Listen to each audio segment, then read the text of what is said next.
I certainly do believe in world peace, even though we have seen, as you say, all these wars.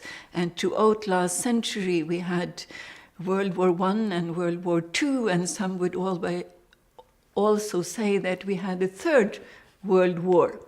And during this century, the world has mobilized more than perhaps ever before its militaristic forces.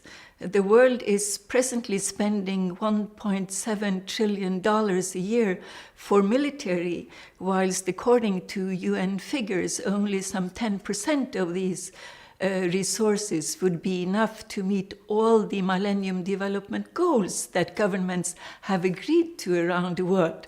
So whose priorities are we following?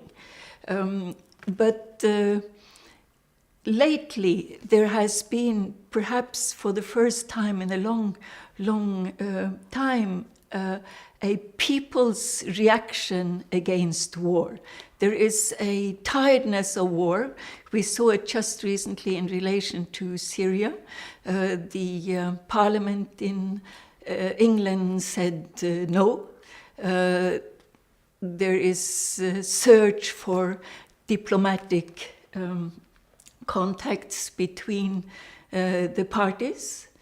And in a way, I think if people knew more about how we are misusing the world's resources, they would be more eager to say no to war. Because how can we keep up social justice? How can we have human rights for all? How can we have good schools, culture, health system if we spend our money on arms? And we have recently got a arms trade treaty, which is wonderful, but it needs to be implemented, and we need to go even further and say we should also have a treaty against arms production, because as long as there are so many arms floating around, there are the risk that these arms will be used.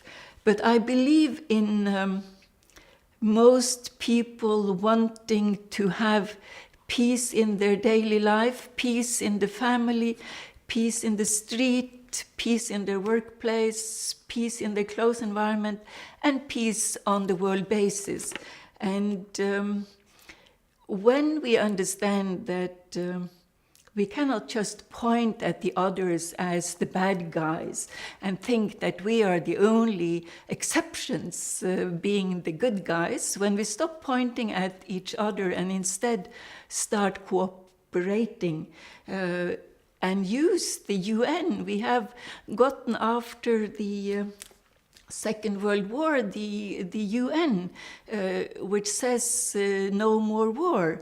We will help children in the world to avoid the scourges of war. When we have enough knowledge, I think people will be more vocal in insisting that we need peace, we want peace, and that the war machinery, the military, the armies are there only because we think that the others are bad.